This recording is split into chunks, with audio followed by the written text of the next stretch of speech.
Agosto é um mês onde se evidencia o combate à violência contra a mulher, né? O chamado Agosto Lilás. E para abrir esse mês, que será muito hispânico aqui no canal, nós trataremos de uma obra, na verdade de algumas obras, onde o seu protagonista muitas vezes é associado a um sedutor barato, mas que na verdade está extremamente relacionado com diversos tipos de violência que as mulheres podem sofrer. Isso desde o siglo de ouro até hoje. No final das contas, tem muito mais a falar sobre a nossa sociedade, sobre a forma como nós nos organizamos socialmente, mesmo que essa obra tenha sido escrita lá em 1600.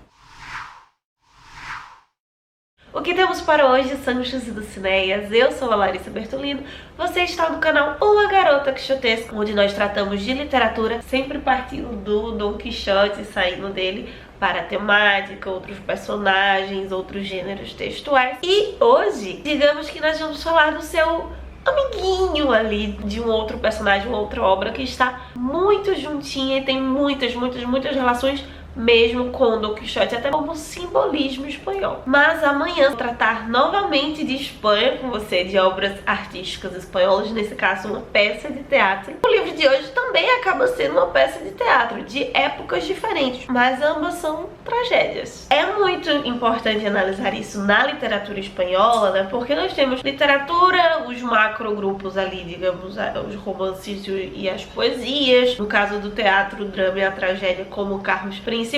Durante toda a história, desde o seu início na antiguidade, quando esses gêneros, essas artes, elas são formuladas, elas estão sempre em paralelo ali juntinhas, mas especialmente se tratando de Espanha, a relação entre teatro e lírica, no caso, está muito híbrida. Ainda que sejam artes diferentes, tenham formatos, tenham as suas idiosincrasias, as suas singularidades, é imprescindível como o teatro influencia na literatura e a literatura influencia no teatro, a ponto de, inclusive, quando vamos estudar literatura, até na faculdade mesmo, por exemplo, nós lemos bastante peças de teatro, principalmente nos booms, né, do siglo de ouro, do século XIX e século XX. São artes que estão sempre retroalimentando-se uma a outra. O Quixote é a própria referência disso, né? Cervantes era autor de entremeses, escrevia para teatro, e o Quixote está cheio de uma estética também vinda do teatro, formato dramático na construção das cenas. Segundo a atriz imortal da academia e cientista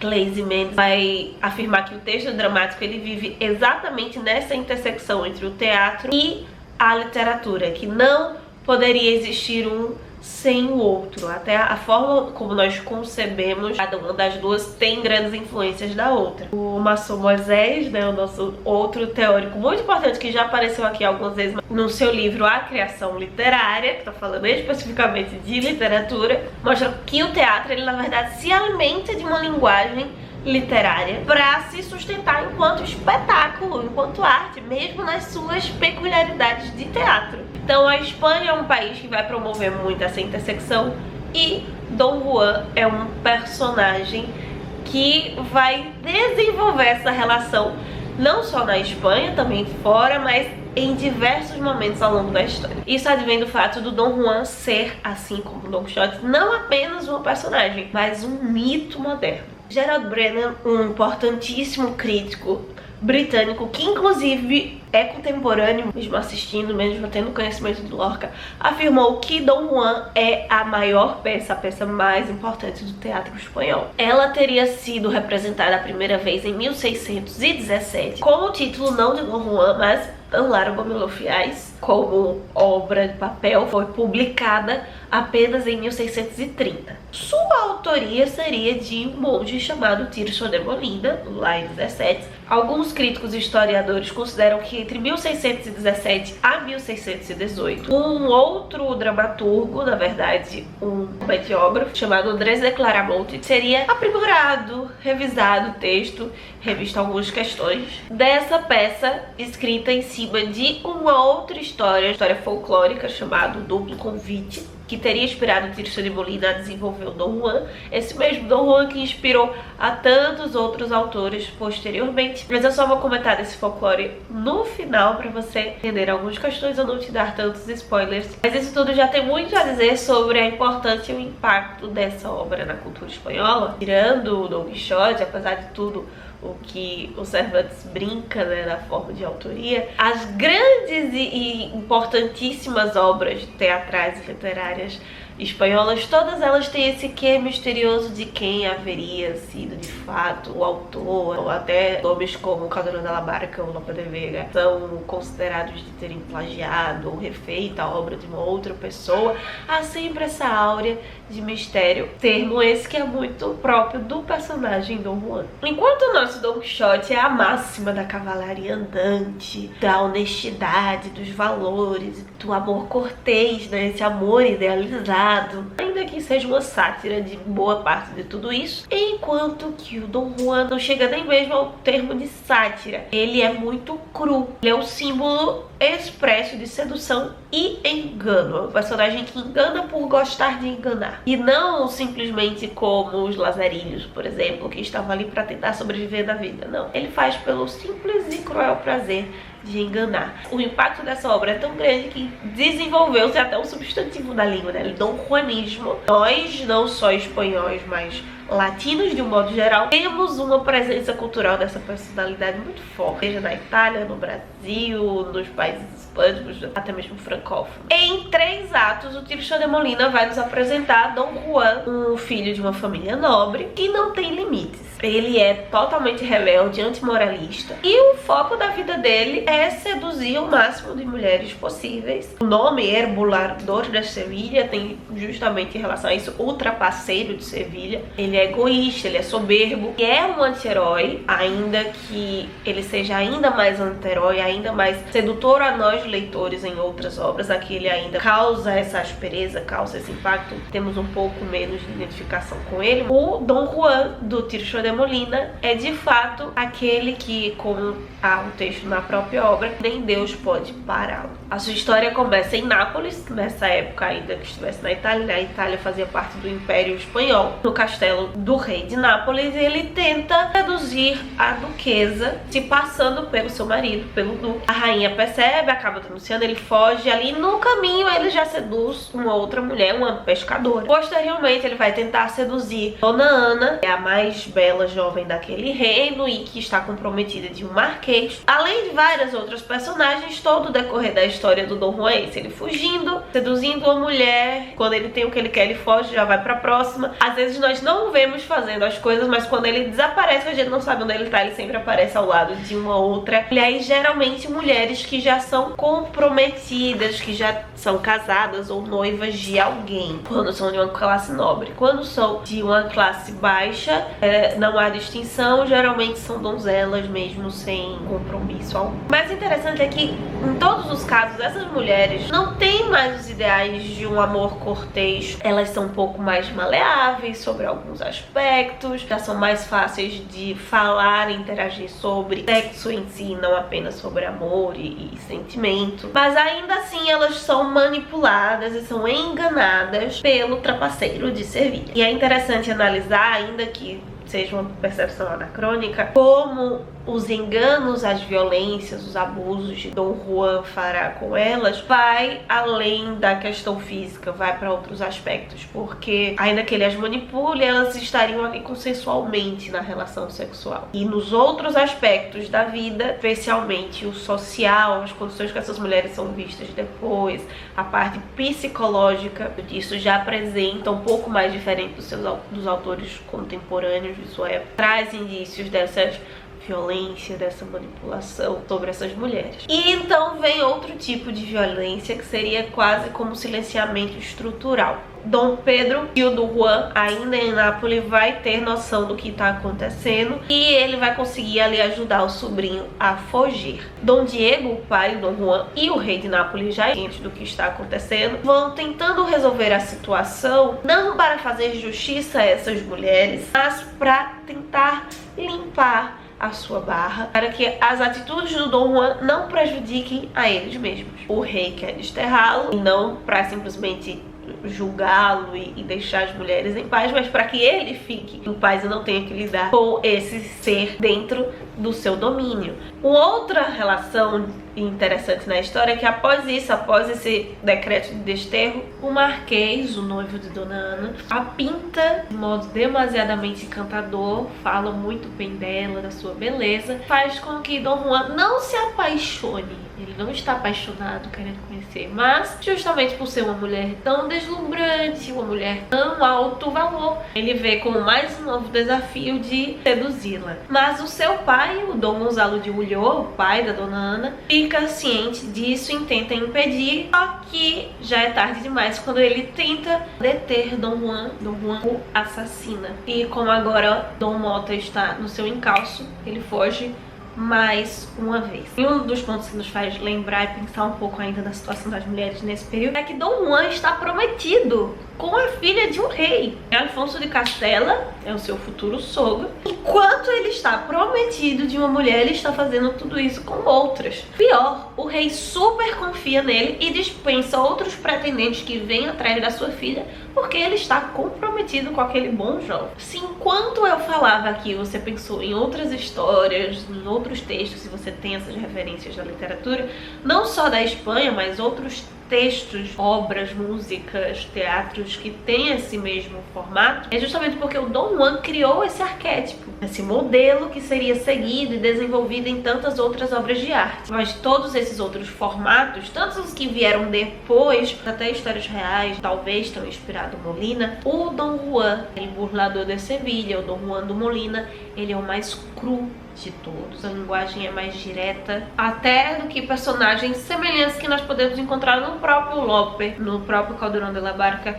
porque o foco do Molina, e aí a gente pode pensar talvez no fato dele ser um monge, era justamente criticar a imoralidade da sua época. O objetivo com os Dom Juan seguintes também acaba mudando no decorrer das suas adaptações. E com acusar a imoralidade da época, o foco do Molina não é apenas o Dom Juan. Coisa muito interessante de se ler no El Burlador de Sevilla e El Imitador de Piedra é para que nós não foquemos apenas nele. Todos os outros homens, vamos pensar aqui no rei de Nápoles, seu pai, no seu tio, especialmente aqueles que são aristocratas, eles também estão errados. Eles também cometem violência, silenciamento, manipulação, corrupção, até mesmo os que estão abaixo, como no caso o criado do Dom Juan, que não só é cúmplice dele, como passa pano. Ah, é um jovem. Jovens são inconsequentes. No final das contas, o texto do Molina ele é impactante porque não há nenhum contraponto. Ainda que as mulheres aqui sejam vítimas, sejam seduzidas e não possa ser comparado o nível, né, de desvio moral, digamos, que elas tenham com o que ele e outros personagens além do Dom Juan têm, os personagens masculinos, não há um ser que se salve. Todos eles têm desvios, todos eles têm defeitos. O Molina não escreve isso para humanizar os seus personagens. Ele está criticando todos os níveis de moralidade, nos diversos níveis sociais, nos diversos tipos de pessoas. Dom Juan, diferente do Don Quixote, que busca se imortalizar através da arma e que a defesa do mais fraco e que a morte seria, né, torná-lo mártir, não à toa o Cervantes o mata. O Dom Juan quer alcançar fama ainda em vida e por ideais totalmente opostos. Seu primeiro interesse nunca é o amor, nem mesmo o prazer sexual que ele pode encontrar com essas mulheres, mas o puro e simples prazer em enganar. Não à toa ele pede sempre para que o Cantaleon, o empregado, deixe os cavalos apostos, os cavalos selados, para que não haja dificuldade alguma no escape. Ele é uma espécie de vilão irremediável, né? Que não há redenção, não há salvação para ele. E durante todo o texto há um pedantismo, poderíamos chamar de nojento do Dom Juan, por ele estar sempre ostentando alegria e satisfação com o que ele faz. Acaba criando uma repulsa mesmo no leitor, por esse seu prazer, essa sua alegria, essa sua ideia de impunidade. O Dom Juan é um arquétipo, assim como o Dom Quixote, importante para a modernidade, porque diferente de outros personagens anteriores, ele não tem dificuldade nenhuma em romper, em estar em conflito com a estrutura do seu mundo. Vamos pensar na literatura e no teatro em geral na antiguidade, especialmente tragédia, né? Os personagens eles estão ali tentando ir atrás do seu destino, cumprir com o seu destino, ou ir em contra do seu destino de alguma forma, mesmo que eles contradigam os deuses ou os oráculos, para tentar reencontrar um reequilíbrio nesse cosmos, né? E o Dom Juan não, ele não está nem aí em quebrar quaisquer estruturas, quaisquer regras de social, religioso, moral. Talvez seja até por isso que ele nunca peça perdão por absolutamente nenhum dos seus atos. Ian Watt, na sua obra onde ele analisa exatamente Dom Juan, Don Quixote, o Robinson Crusoe e o Fausto como mitos da individualidade moderna, ele diz que de todos eles o Dom Juan é o mais diferente. Ele tem uma contradição psicológica e religiosa diferente. O Don Quixote, ele se contradiz com o seu mundo justamente porque ele ainda vive no período da cavalaria e a estrutura do seu mundo agora é outra. O Dom Juan, ele vai além de uma questão temporal. Ele tem um código de conduta próprio e extremamente individual. Ele não está apontando a hipocrisia da sociedade, tocando na ferida, acusando os outros de corrupção. Ele faz o que lhe dá na telha, não quer ser castigado por isso, não vê erro nenhum nisso, apesar de entender que isso não é bem visto. Sente o prazer exatamente nesse engano, mas ainda assim há uma espécie de moral ou de conduta ética muito da sua cabeça mesmo. Dom Juan é aquela pessoa que coloca na cabeça: eu acho de assim, assim, assado, e as minhas fontes são as vozes da minha cabeça. Em um dos encontros com um dos personagens masculinos da obra, essa pessoa lhe pergunta se ele vai manter a sua palavra, e o Dom Juan diz que sim, que vai manter a sua palavra de cavalheiro. E ele não está nesse momento ridicularizando, brincando, sendo irônico. Ele diz que é real. Ele diz que vai manter, que é verdade, ele realmente a mantém. Quando o Dom Juan ele engana, não faz isso como os lazarilhos, por necessidade, por tentar sobreviver. Ele faz altamente consciente e dentro da estrutura de poder, de sedução e de engano que ele sabe que tem, ou até mesmo que ele sabe que não tem e não está nem aí, faz como é o cara lavado. O Dom Juan é uma estrutura muito interessante se nós pensarmos que a Espanha nesse período está passando pela Contra-Reforma, porque no mundo antigo, os heróis, ainda que eles tivessem honra, eles têm esse engano, essa esperteza. Ulisses, por exemplo, na Odisseia, ele tem todas essas artimanhas da desonestidade, da mentira, ainda que seja para alcançar um bem maior. Mas dentro dessa estrutura cristã e moderna, pós-reforma, já nessa luta em combate pela Contra-Reforma, em combate à estrutura protestante, que estava mudando o social, o econômico e as percepções morais também, o Dom Juan acaba sendo um exemplar muito interessante disso, porque ao mesmo tempo que ele tem essa conduta individual moderna, que é protestante, que bate com alguns aspectos do que o protestantismo, do que a reforma luterana conseguiu alterar na sociedade, mas a ideia do tan largo me lo fiáis vai se repetindo todas as vezes. A sua percepção sobre consequência, sobre inferno, ainda que muito particular, reflete muito do peso do catolicismo também na Espanha. A fidelidade, digamos assim, cristã nesse período, ela é moderna, ela é universal, como se fosse o dever de todo homem, sempre em prol de uma verdade comum. E aqui pode ser tanto a protestante quanto a católica. Nesse período a religião tem isso muito forte, mas a espécie de fidelidade pagã, digamos assim, que o Dom Juan tem, ela é extremamente individual e quase não é tocada por essas instituições da sociedade. Essa frase que falei, que ela é repetida, inclusive foi o primeiro título da peça, Tan largo me lo fiáis, traduzindo seria algo como: ah, quanto tempo vocês me dão, estão me dando tempo demais. Reforça essa ideia do Dom Juan, dele se entender, ele sabe que ele é um anti-herói, ele entende que ele vai para o inferno, ele não tem tanto medo assim, e é como se ele reproduzisse a cada momento, que reforçando a ideia que vocês estão me dando muito tempo para fazer o que eu faço, eu vou pagar minhas contas, mas tá demorando e está demorando por vocês, né? Ele sabe que essa impunidade não vem apenas porque ele foge, mas porque há muitas estruturas, há pessoas tardam cada vez mais esse pagamento de contas. Por isso que, ainda que seja moderno, universal, ele tem essa perspectiva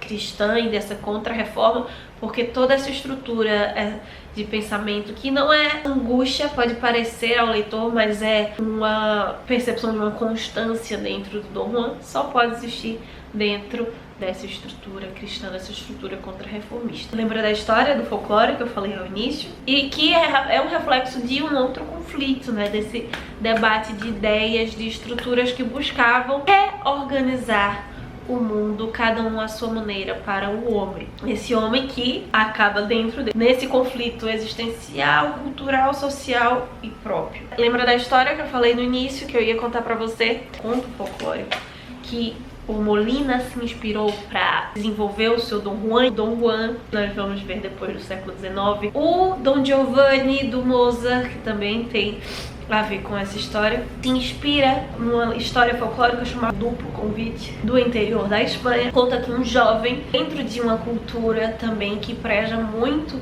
a morte, parte dessa característica do Dom Juan e como o Dom Juan espanhol se desenvolve também com a perspectiva que os espanhóis encaram culturalmente a morte, não apenas com o regimento católico, por exemplo. Há essa cultura ao redor da morte, né? Essa valorização, esse culto à morte, tanto no lado positivo quanto no negativo. Se pensar nos falangistas depois na Espanha, diz que geralmente jovens que sentiam muito prazer por estar vivo, por curtir o máximo da sua exuberância, da sua vida, da sua saúde, do seu gozo, começam a ser soberbos e insultar os mortos. Quando eles começam a fazer isso, chega um momento que ele convida esses mortos para cear com ele, para jantar. Tenta, vai ao cemitério, ali um banquete, come, os espíritos vêm e estão ali com ele. E os espíritos pedem para fazer aquilo uma segunda vez. E dessa segunda vez, há 3 opções. Ou eles convencem esse jovem a arrepender-se desse comportamento, dessas tolices, ou eles o matam, ou o fazem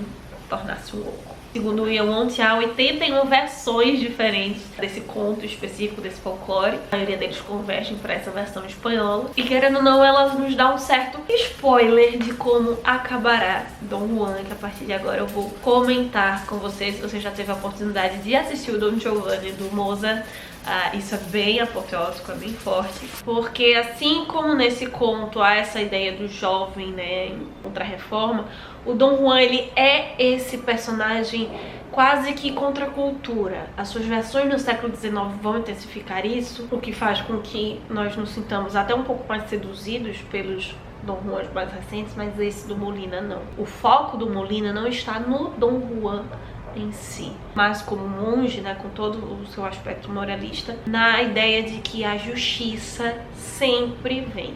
E se ela não vem pelos homens, que são corruptos, que são coniventes, ela virá pelas mãos de Deus, e os instrumentos de Deus podem até ser não tão valorizados pelos homens como a mulher.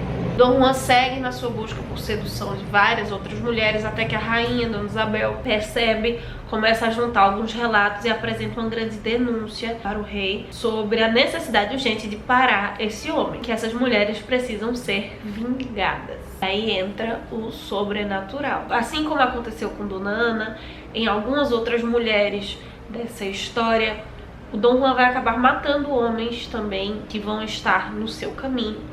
Um desses mortos vai reaparecer para o Dom Juan em carne e osso e convidá-lo para jantar com ele no cemitério. Quando ele chega lá, o jantar são víboras e escorpiões. E o mais grotesco de tudo é que o Dom Juan começa a degustar do seu banquete e afirmar que não se arrepende de nada. É muito forte essa percepção dele, não simplesmente por ilustrar o cemitério, que já é muita coisa, mas entender que parte desse banquete é o seu próprio castigo. Até que esse tão largo prazo que deram ao Dom Juan vai se encerrar e este homem misterioso que o convidou acaba o levando ao inferno. O foco da ideia da peça do Molina é justamente mostrar que ainda que o Estado fale, a justiça, né, vem pelas mãos de Deus, não há impunidade que não se pague, nem que seja no final dos tempos. E essa parte de pensar, de estratégia também, conclusão afinal, também vem muito pela rainha. Perceba que a rainha de Nápoles, ela tinha ciência, ela que denuncia o Dom Juan no primeiro acontecimento do livro, e a rainha de Castela, que acaba trazendo a justiça, enfim, né? Ainda que ela não consiga de fato concretizar porque o sobrenatural castiga o Dom Juan. Mas ela, de todas as personagens aqui, consegue arregimentar mais a justiça para chegar no criminoso. Diferente das outras mulheres, as rainhas têm essa ideia de autoridade, de poder fazer algo, de controlar, de ter um certo poder de ir atrás. Tratando desses temas, há riscos de fazermos muitas leituras anacrônicas dessa obra, mas ainda assim, dentro do seu contexto, das suas possibilidades, da sua visão moral como monge e tudo mais, o Molina traz críticas severas à sua sociedade, denuncia crimes de sua época. E tudo isso ainda numa estética, numa forma, com textos interessantíssimos, além do Largo Melofiais. Há muitas frases dentro da obra que vão trazer à tona outros aspectos da sociedade lá do século XVII, que continua até hoje reverberando positivo ou negativamente, e que no século XIX vão receber outras configurações, vão ser adicionados outros pontos, outras questões que eu vou comentar com você daqui a 15 dias. Então é isso, meus queridos cavaleiros andantes. Espero que vocês tenham gostado, que tenha instigado vocês não somente a ler esse teatro, mas quem puder assistir. Se você não puder assistir, talvez a ópera do Don Giovanni, se você gosta de ópera, sabe italiano, vou deixar aqui também embaixo o link da possibilidade de assistir o Don Giovanni completo aqui no YouTube. Se você gosta de literatura, de teatro, de obras da cultura espanhola ou até mesmo hispânica de um modo geral, comenta aqui embaixo, sugira outros textos para nós trazermos aqui. Nos vemos durante a semana lá no Instagram, enquanto isso que possamos sair da biblioteca e ver muito além das manhãs de vento. Valeu!